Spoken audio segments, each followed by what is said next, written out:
ഞാൻ തിരിച്ചെത്താം.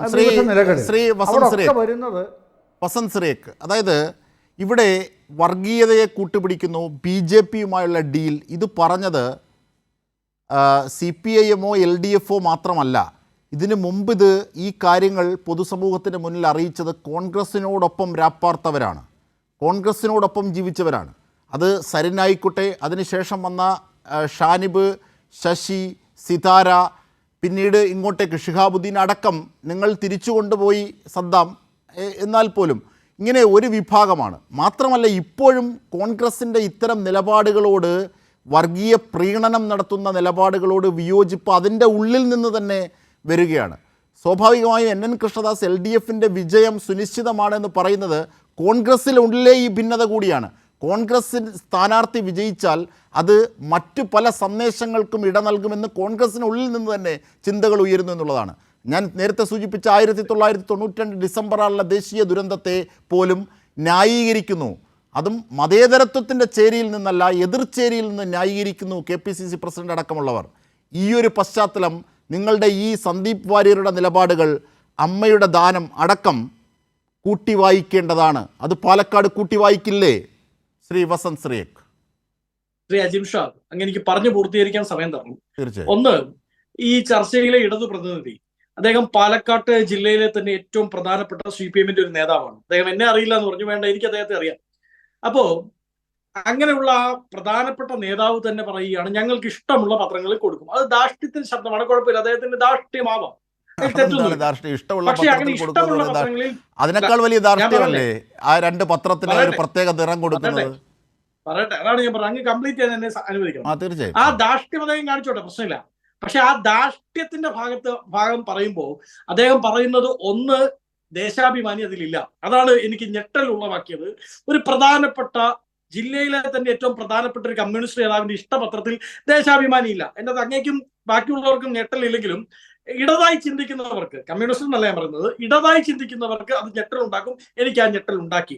രണ്ട്, അദ്ദേഹം പറഞ്ഞു ഞങ്ങൾക്ക് സൗകര്യമുള്ളിടത്ത് പരസ്യം കൊടുക്കും. അങ്ങനെ സൗകര്യമുള്ളിടത്ത് പരസ്യം കൊടുക്കാൻ പറ്റില്ല ശ്രീ NN കൃഷ്ണദാസ്. കാരണം ഈ രാജ്യം ഭരിക്കുന്നത് കമ്മ്യൂണിസ്റ്റ് മാനിഫെസ്റ്റോയുടെ ബേസിസിലല്ല. ഈ രാജ്യത്ത് ഒരു കോൺസ്റ്റിറ്റ്യൂഷൻ ഉണ്ട്, ഇലക്ഷനുമായി ബന്ധപ്പെട്ട് ചട്ടങ്ങളുണ്ട്. ആ ചട്ടങ്ങൾ പ്രകാരം നിങ്ങൾ മോണിറ്ററിംഗ് കമ്മിറ്റിക്ക് മുമ്പാകെ പരസ്യത്തിന്റെ അനുമതി എടുക്കേണ്ടിയിരുന്നു. നിങ്ങൾ അത് എടുത്തില്ല എന്ന് വളരെ കൃത്യമായി പറഞ്ഞു. അതുകൊണ്ടാണ് പാലക്കാട് ജില്ലാ കളക്ടർക്ക് നിങ്ങളോട് ഈ പത്രങ്ങളോട് വിശദീകരണം ചോദിക്കേണ്ടി വരുന്നത്. ഇനി അങ്ങ് പറഞ്ഞ് പരസ്യവുമായി ബന്ധപ്പെട്ട് ശ്രീ NN കൃഷ്ണദാസ് വളരെ വലിയ കാര്യത്തിൽ എനിക്ക് സ്റ്റഡി ക്ലാസ് എടുത്തു. ആ സ്റ്റഡി ക്ലാസ് നിങ്ങളുടെ തന്നെ സഹചാരിയായ CPIയുടെ ജില്ലാ സെക്രട്ടറിക്ക്, അങ്ങേക്ക് അറിയാമായിരിക്കുമല്ലോ പാലക്കാട് CPIയുടെ ജില്ലാ സെക്രട്ടറിയെ, ആ CPIയുടെ ജില്ലാ സെക്രട്ടറിക്ക് ഒന്ന് പറഞ്ഞു കൊടുത്താൽ മതി. അദ്ദേഹം വിരുദ്ധാഭിപ്രായം 1 മണിക്കൂർ മുമ്പ് പറഞ്ഞിട്ടുണ്ട്. അത് തെറ്റാണ്, അങ്ങനെ ഒരു പരസ്യം കൊടുത്തതിൽ വർഗീയ ചുവയുണ്ട് എന്ന് പറഞ്ഞത് CPIയുടെ ജില്ലാ സെക്രട്ടറിയാണ്. നിങ്ങൾ പറഞ്ഞത് ഇവിടെ നിന്ന് വിട്ടുപോയ സരിന്റെ ഒക്കെ കാര്യമാണല്ലോ. ഇപ്പൊ നിങ്ങളുടെ കൂടെ തന്നെയുള്ള CPIയുടെ കാര്യമാണ് ഞാൻ പറയുന്നത്.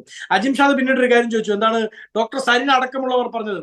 അജിം ഷാദ്, പാർട്ടി വിട്ടു പോകുന്നവർ ഞങ്ങളുടെ പാർട്ടിയെ പറ്റി നല്ലത് പറഞ്ഞിട്ടല്ലല്ലോ പോകുന്നത്, ആണോ? CPM വിട്ടു പോകുന്നവർ നല്ലത് പറഞ്ഞിട്ടാണോ പോകുന്നത്? പക്ഷേ സന്ദീപ് വാര്യർ ഇപ്പോഴും RSS-നെ കുറിച്ച് നല്ലത് പറയുന്നു. സന്ദീപ് വാര്യർ ഇപ്പോഴും RSS-നെ കുറിച്ച് നല്ലത് പറയുന്നു. ആ സംശയം താങ്കൾ ഇതുവരെ പൂർത്തീകരിച്ചില്ല. സംശയം നിവാരണം എന്ത് നല്ലതാണ് പറഞ്ഞത്? ഒരു നല്ലതും പറഞ്ഞില്ല. അദ്ദേഹത്തിന്റെ അമ്മയുടെ വിൽ മരണത്തിന് മുമ്പ് അവർ പറഞ്ഞു വെച്ചിരുന്ന അവരുടെ വില്ല് പൂർത്തീകരിക്കും എന്ന് പറഞ്ഞാൽ കോൺഗ്രസിന് അതിനോട് യോജിപ്പുണ്ടോ? RSS-ന് ഇപ്പോഴും സ്വത്ത് കൈമാറാമെന്ന് സന്ദീപ് വാര്യർ പറഞ്ഞ നിലപാടിനോട് കോൺഗ്രസിന് യോജിപ്പുണ്ടോ? ഞാൻ പറഞ്ഞല്ലോ, അതൊരു സിവിൽ മാറ്ററാണ്. അവരുടെ അമ്മയുടെ മരണപത്രം അല്ലെങ്കിൽ അദ്ദേഹത്തിന്റെ അമ്മയുടെ മരണ ആവശ്യം, ആഗ്രഹം, അത് ഒരു സിവിൽ മാറ്ററാണ്. അതങ്ങനെ ഒരു പൊളിറ്റിക്കൽ മാറ്റർ ആവുന്നത്? കോൺഗ്രസിൽ പ്രവേശിച്ചതിന് ശേഷം എത്ര കൃത്യമായാണ് അദ്ദേഹം RSS-ന്റെ സംഘപരിവാരത്തെ ആക്രമിക്കുന്നത്? നോക്കൂ അജിം ഷാ, അങ്ങനെയാണെങ്കിൽ പൊളിറ്റിക്കലി ഞാൻ 2 ചോദ്യം ചോദിക്കാം. SDPIയുടെ വോട്ട് വേണ്ടെന്ന് നിങ്ങൾ പറയുമോ? 2, പാലക്കാട് ആരൊക്കെ തമ്മിലാണ് മത്സരം? കോൺഗ്രസിന്റെ വിലയിരുത്തലിൽ പാലക്കാട് ആരൊക്കെ തമ്മിലാണ് മത്സരം? ഈ 2 പൊളിറ്റിക്കൽ സ്റ്റേറ്റ്മെന്റ് താങ്കൾക്ക് നടത്താമോ? രണ്ടിന്റെ ഉത്തരം പറയാം. അങ്ങൊന്ന് വഴങ്ങണേ. ഒന്ന്, SDPയുടെ കൂടെ ഞങ്ങൾ പഞ്ചായത്ത് ഭരിക്കുന്നില്ല. ആരാണ് ഭരിച്ചതെന്ന് അങ്ങേക്ക് അറിയാം. അതൊക്കെ വിടൂ, രണ്ട്, ഞാൻ ഒരു വർഗീയ ശക്തിയുടെ വോട്ട് വേണ്ട എന്ന് പറഞ്ഞാൽ, ഒരു വർഗീയ ശക്തിയുടെ വോട്ട് വേണ്ട, ഒരു വർഗീയവാദിയുടെ വോട്ട് വേണ്ട എന്ന് പറഞ്ഞാൽ അതിന് SDPI, RSS, ജമാഅത്തെ ഇസ്ലാമി, അല്ലെങ്കിൽ PDF, അല്ലെങ്കിൽ BDF, അത് ഇത് എന്ന് പ്രത്യേകിച്ച് പറയേണ്ട കാര്യമില്ല. ഞങ്ങൾ ക്രിസ്റ്റൽ ക്ലിയർ ആണ്. ബാലൻ സഖാവ് പറയുന്ന പോലെ ഒരു വർഗീയവാദിയുടെ വോട്ട് ഞങ്ങൾക്ക് ആവശ്യമില്ല. ഇനി അജിംഷാദിന്റെ പ്രധാനപ്പെട്ട ചോദ്യം, എനിക്ക് വീണ്ടും ഞെട്ടലുണ്ടാവുകയാണ്. കാര്യം അജിംഷാദിനെ പോലെ ഇലക്ഷൻ സ്പെഷ്യലിസ്റ്റ് ആയിരുന്ന ഒരു ഒരു ഒരു സീനിയർ ജേർണലിസ്റ്റ് എന്നോട് ചോദിക്കുകയാണ്, ഇവിടെ ആര് തമ്മിലാണ് മത്സരം? ഞാൻ താങ്കളുടെ അഭിപ്രായമാണ് ചോദിക്കുന്നത്. ഞാൻ കോൺഗ്രസിന്റെ അഭിപ്രായമാണ്. ആരൊക്കെ തമ്മിലാണ് മത്സരം? എന്താണ് നിങ്ങളുടെ നിലപാട്? അതുവഴി നിങ്ങളുടെ സ്വഭാവം എനിക്കറിയണം. ഇത്രയും കേട്ടോ, പൊളിറ്റിക്കൽ സ്റ്റേറ്റ്മെന്റ് കേട്ടോ. കഴിഞ്ഞ തെരഞ്ഞെടുപ്പിൽ അവിടെ 2ാം സ്ഥാനത്തെത്തിയവരും 1ാം സ്ഥാനത്തെത്തിയവരും തമ്മിൽ തന്നെയാണ് മത്സരം. അതായത് UDF ഉം BJP-യും തമ്മിൽ അല്ലേ? BJP-യുമായിട്ടാണ്, സംശയം വേണ്ട.